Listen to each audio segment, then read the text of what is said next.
खुश आमदीद, खैर मकदम और वेलकम है आप सभी सामईन व नाज़रीन का आपके अपने ही पसंदीदा यूट्यूब चैनल रिज़वान ज़हीर पर। आज की इस वीडियो में आप सबों को मैं मानू यानी मौलाना आज़ाद नेशनल उर्दू यूनिवर्सिटी में साल 2024 के लिए डिस्टेंस मोड के जो कोर्सेज़ होते हैं उन तमाम कोर्सेज़ में एडमिशन के लिए एक अपडेट यानी बहुत ही अहम चीज़ बताने आया हूँ। मतलब वो तमाम स्टूडेंट्स जो ये इंतज़ार कर रहे हैं कि कौन कौन से मदरसा के कोर्सेज़ मानू में एडमिशन के लिए अहल है, तो इसी के बारे में मैं बिल्कुल डिटेल से आपको इस वीडियो में समझाऊंगा कि आप कौन कौन से मदरसा के कोर्स के बेस पर मानू में किस किस कोर्स में एडमिशन ले सकते हैं। तो पूरी वीडियो देखिएगा, कहीं पर कोई डाउट या कन्फ्यूज़न हो तो आप हमें कमेंट बॉक्स में ज़रूर बता दीजिएगा। चलिए हम वीडियो शुरू करते हैं, लेकिन उससे पहले एक रिक्वेस्ट कि अगर अभी तक आपने रिज़वान ज़हीर यूट्यूब चैनल को सब्सक्राइब नहीं किया है तो ज़रूर सब्सक्राइब कर लीजिए और बेल आइकन को भी प्रेस कर दीजिए ताकि हमारी सभी वीडियो की नोटिफिकेशन आपको इजीली मिलती रहे।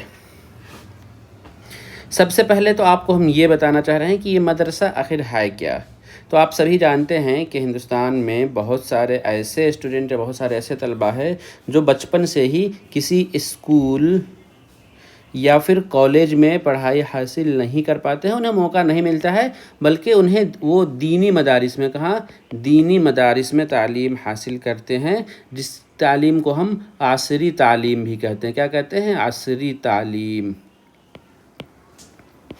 तो इसके लिए हिंदुस्तान में अलग अलग जगहों पे अलग अलग बहुत सारे मदरसे हैं। तो मानू ने क्या किया है, एक तरीके से हम कह सकते हैं कि जो भी मदरसा बैकग्राउंड के स्टूडेंट्स के लिए मानू ने एक बहुत बड़ा काम किया है कि वैसे कैंडिडेट जो स्कूल या कॉलेज नहीं जा पाए हैं लेकिन फिर भी वो चाहते हैं कि नहीं, हम मतलब कि कॉलेज का या यूनिवर्सिटी का जो कोर्स होता है जैसे MA BA डिप्लोमा सर्टिफिकेट वगैरह, तो उन कोर्सेज़ में वो कैसे एडमिशन ले सकते हैं और उसके लिए क्या क्या होगा। तो इस लिस्ट में हम यही आपको समझाएंगे कि कौन कौन से मदरसा का मानू में वैलिड है एडमिशन के लिए, अप्रूवल है, और किस किस कोर्स में आप ले सकते हैं। चलिए तो उसके लिए आपको हम एक लिस्ट दिखाते हैं। ये यूनिवर्सिटी का ऑफिशियल लिस्ट है। इस लिस्ट में आपको यहाँ देखिए, आप यहाँ देखिए टाइटल जो आपको देखने को मिल रहा है, सर्टिफिकेट ऑफ मदरसा या इंस्टीट्यूशन गारंटेड इक्विवेलेंस।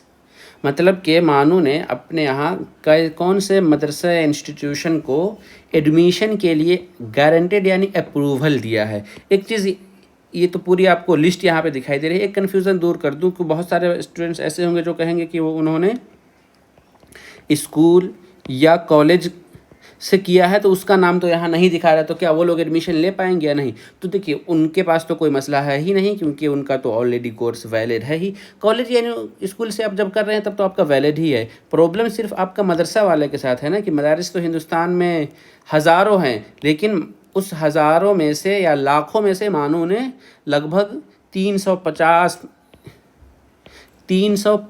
ऐसे मदारिस को अपने यहाँ अप्रूवल दिया है। तो उसी लिस्ट में से आपको हम यहाँ पर बता रहे हैं। इस लिस्ट में आप देखेंगे कि ये एक सीरियल नंबर दिया हुआ है, दूसरा आपको मदरसा का नाम है, कौन से आपने उस मदरसा से कौन सा कोर्स किया है, और उस कोर्स के बेस पर आप किस में एडमिशन ले सकते हैं। ये चीज़ें आपको यहाँ पर देखने को मिल रही है। जैसे एग्ज़ाम्पल के तौर पे हम देखेंगे कि ये आपको स्टेट का नाम यहाँ पे दिया है, आंध्र प्रदेश, आसाम, बिहार, यानी बिहार के लिस्ट जो यूनिवर्सिटी ने बनाया है तो स्टेट वाइज लिस्ट बनाया है। एग्ज़ाम्पल के तौर पे एक अगर हम किसी मदरसा का नाम ले लें, कोई भी, ये 12 में आप देख रहे हैं दारुल उलूम अहमदिया सल्फिया दरभंगा, यहाँ से कोई अगर आलमियत किया है तो BA या फिर कोई भी डिप्लोमा या सर्टिफिकेट कोर्स में एडमिशन ले सकते हैं। उस तरीके से देखिए, ये एक सीरियल नंबर 7 पे आपको बिहार स्टेट मदरसा एजुकेशन बोर्ड, ये सरकारी मदरसा है, यानी बिहार हुकूमत का सरकारी मदरसा है। वहाँ से कोर्स अलग अलग होते हैं, जैसे मौलवी है, आलमियत है। तो वैसे कैंडिडेट जिन्होंने बिहार मदरसा बोर्ड से मौलवी किया है वो BA में एडमिशन ले सकता है या सभी डिप्लोमा या सर्टिफिकेट कोर्स में एडमिशन ले सकता है। जिसने बिहार मदरसा बोर्ड से आलमियत किया है तो वो एमए में यानी मास्टर ऑफ आर्ट्स में कौन कौन से, Arabic, Urdu, Islamic studies in history में, ये सारे कोर्सेज़ में एडमिशन ले सकता है। उनके लिए सिर्फ यहाँ पर हिंदी और इंग्लिश नहीं है, बाकी इसके अलावा ये सारे कोर्स में एडमिशन ले सकता है। तो ये आपको लिस्ट देखने को मिल गई। उसी तरीके से किसी और दूसरे मदरसा का भी अगर हम एग्ज़ाम्पल लेंगे, आपको स्टेट वाइज ये सारा लिस्ट दिया हुआ है, आप इस लिस्ट देख सकते हैं, या इस लिस्ट की ज़रूरत हो तो आप हमें रिक्वायर भी कर सकते हैं, हम आपको भेज देंगे, आप वहाँ देख लीजिएगा। ये गुजरात का लिस्ट है, यहाँ पर आप देखिए कश्मीर का लिस्ट है। कश्मीर में इतने सारे ऐसे मदारिस हैं जिसको एडमिशन के लिए मानों में अप्रूवल दिया हुआ है, यानी वहाँ के सनद पे, वहाँ के सर्टिफिकेट पे आप मानों में एडमिशन ले सकते हैं। ये चीज़ें आपको दिखाई दे, जैसे मध्य प्रदेश का नाम आ गया, महाराष्ट्र का आ गया। ये सीरियल नंबर आप देख रहे हैं, सीरियल नंबर चल रहा है हिंदुस्तान में। सीरियल आप देखेंगे ये पूरे 350 से भी ज़्यादा ऐसे मदारिस है जिसके बेस पर आप मानों में एडमिशन ले सकते हैं। तमिलनाडु में भी बहुत सारे मदरसा हैं जिसकी बुनियाद पर आप एडमिशन ले सकते हैं। स्टेट वाइज आपको ये सारा दिया हुआ है। अब देखिए उत्तर प्रदेश की फहरिस्त है। उत्तर प्रदेश में आपको बहुत ज़्यादा मदारिस देखने को मिल जाएंगे। सबसे पहले आप देखेंगे दारुल उलूम नदवतुल उलमा लखनऊ, ये एक लखनऊ में मदरसा है। वहाँ से अगर आपने आलमियत की है तो आप मानू में बीए या किसी भी डिप्लोमा या सर्टिफिकेट कोर्स में एडमिशन ले सकते हैं। अगर आपने वहाँ से फजीलत की है तब आपको MA Arabic, Urdu, Islamic studies या हिस्ट्री, इन सभी में एडमिशन मिल जाएगा। इस तरीके से जामियातुल फलाह एक आज़मगढ़ में, वहाँ से भी आलमियत, इस तरीके से चीज़ें आपको देखने को मिल रही है। अच्छा, दारुल उलूम नदवतुल उलमा और दारुल उलूम नदवतुल उलमा लखनऊ, ऐसा लगता है शायद कि ये एक ही है, दोबारा से रिपीट हो गया है, दोबारा से लिखा गया है। यूपी मदरसा बोर्ड से अगर किसी ने आलमियत की है तो वो बीए वगैरह में एडमिशन ले सकता है, या फजीलत या कामिल की है तो वो MA Arabic, Urdu, Islamic studies in history वगैरह में एडमिशन ले सकता है।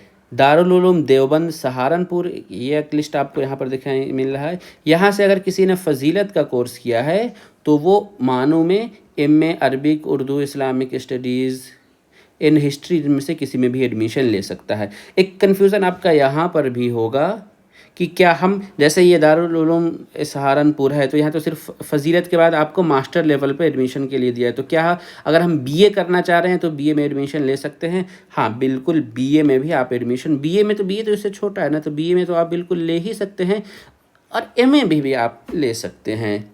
जहाँ एमए लिखा हुआ है, आप याद रखिए, पॉइंट कर लीजिएगा कि जहाँ जहाँ भी आपका एमए लिखा है तो वहाँ वाले डिग्री पे बीए में भी ले सकते हैं, लेकिन जहाँ जहाँ सिर्फ बीए लिखा है तो आप उस बीए वहाँ के डिग्री पे एमए में एडमिशन नहीं ले सकते हैं।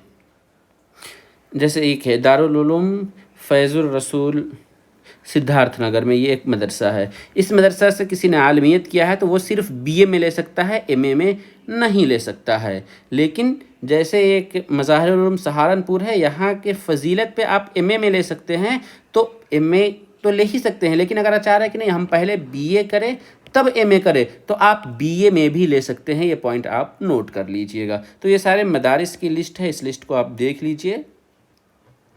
जैसे जामिया सुल्तानिया सुल्तानुल मदारिस, ये लखनऊ का एक मदरसा है। मदरसा आलिया रामपुर का एक मदरसा आपको यहाँ पर देखने को मिल रहा है। या फजीलत किया है तो आपने एमए वगैरह किसी में भी एडमिशन ले सकते हैं।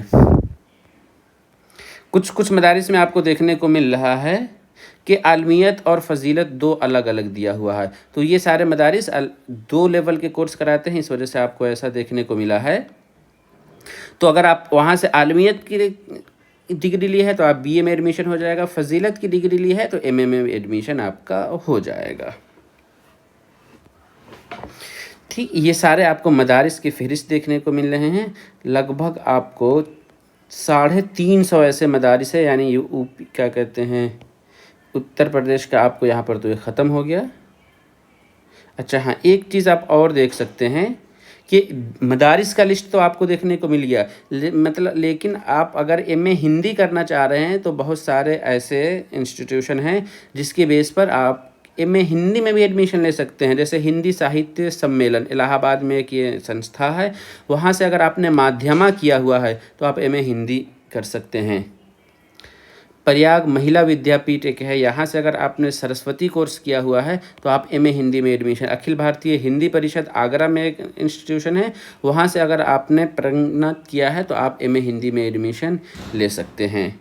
ये सारा लिस्ट है। उसके बाद उत्तराखंड का आपको लिस्ट में देखने को मिल रहा है, वेस्ट बंगाल का टोटल यहाँ पे लिस्ट एंड हो गया है।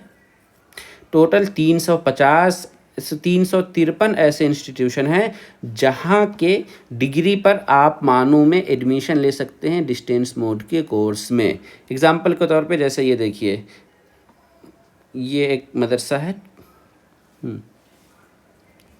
कलकत्ता मदरसा कॉलेज कलकत्ता। यहाँ से अगर आपने कोर्स फजीलत की है तो आप बीए में एडमिशन ले सकते हैं, या किसी भी लेवल का कोई भी डिप्लोमा अगर कोर्स है तो आप डिप्लोमा या सर्टिफिकेट कोर्स में एडमिशन ले सकते हैं। ये सारा लिस्ट है आपके पास। आपको जिस स्टेट का जो लिस्ट चाहिए आप इस वीडियो को पॉज करके भी देख सकते हैं, और नहीं है तो फिर आप हमें कमेंट में लिख भी सकते हैं या व्हाट्सएप पे मैसेज कर सकते हैं, आपको ये लिस्ट फ्राहम कर दी जाएगी। एक यहाँ पर कन्फ्यूज़न अब आपको हम और एंड करते चले आपका। बहुत सारे स्टूडेंट्स ये सोच रहे होंगे क्या हमने स्कूलिंग से तो मैट्रिक इंटर किया नहीं है, हमने सिर्फ फजीलत की डिग्री हासिल की और फजीलत के बाद हमने बीए या एमए में एडमिशन ले लिया, तो क्या आगे चल के अगर हम किसी जॉब के लिए जाएंगे तो हमारी ये डिग्री वैलिड रहेगी या नहीं? कि क्या हमारे लिए वहाँ आगे फिर से 10th या 12th का डिग्री, 12th का मार्क्स सर्टिफिकेट मांगा जाएगा? तो ऐसा बिल्कुल नहीं है, क्योंकि आपकी जो फजीलत है या आलमियत है वो आपका 10th या 12th के बराबर है, इसलिए आपसे डिग्री अलग से नहीं मांगा जाएगा, बल्कि इसी फजीलत को इसके बराबर मान लिया जाएगा। और बाकी जिस लेवल पे, यानी बीए और एमए आप आर्ट्स कर रहे हैं ना, तो आर्ट्स वाले में आप आगे जिस फील्ड में जाना चाहेंगे उस फील्ड में आपके कोर्स की वैलिडिटी बिल्कुल बराबर रहेगी और आप कहीं भी किसी तरह का कोई इशू फेस नहीं करेंगे।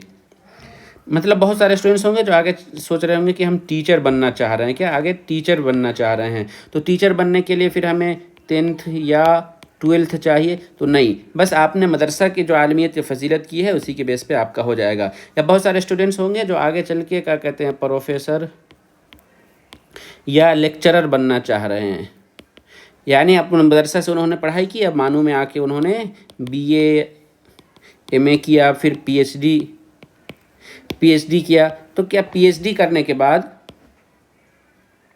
वो कहीं भी प्रोफेसर या लेक्चरर किसी भी इंस्टीट्यूशन में बन सकते हैं? तो हाँ, बिल्कुल बन सकते हैं, उनमें किसी तरह का कोई प्रॉब्लम नहीं होगा, वो बिल्कुल एलिजिबल रहेंगे, उनकी सारी डिग्री वैलिड रहेगी। और वो दूसरे जो स्कूल से जो नॉर्मल करके मैंने मैट्रिक इंटर और ग्रेजुएशन पीजी करके जो आए हैं, पीएचडी करके गए हैं, उन सभी की और आपकी डिग्री भी बराबर रहेगी, आपको किसी तरह का कोई इशू नहीं होगा। ठीक है। एक कन्फ्यूज़न यहाँ पे होता है, बहुत सारे बच्चे ये भी पूछते हैं कि मदरसा से करने के बाद उन्होंने बीए कर लिया या डायरेक्ट उन्होंने एमए किया, यानी फजीलत की डिग्री के बाद उन्होंने डायरेक्ट फजीलत किया, तो अब क्या वो पीएचडी कर सकते हैं? हाँ, बिल्कुल पीएचडी कर सकते हैं। एक गवर्नमेंट की तरफ से नेट जेआरएफ का एग्ज़ाम कंडक्ट किया जाता है, तो क्या वो नेशनल एलिजिबिलिटी टेस्ट नेट का एग्ज़ाम दे सकते हैं?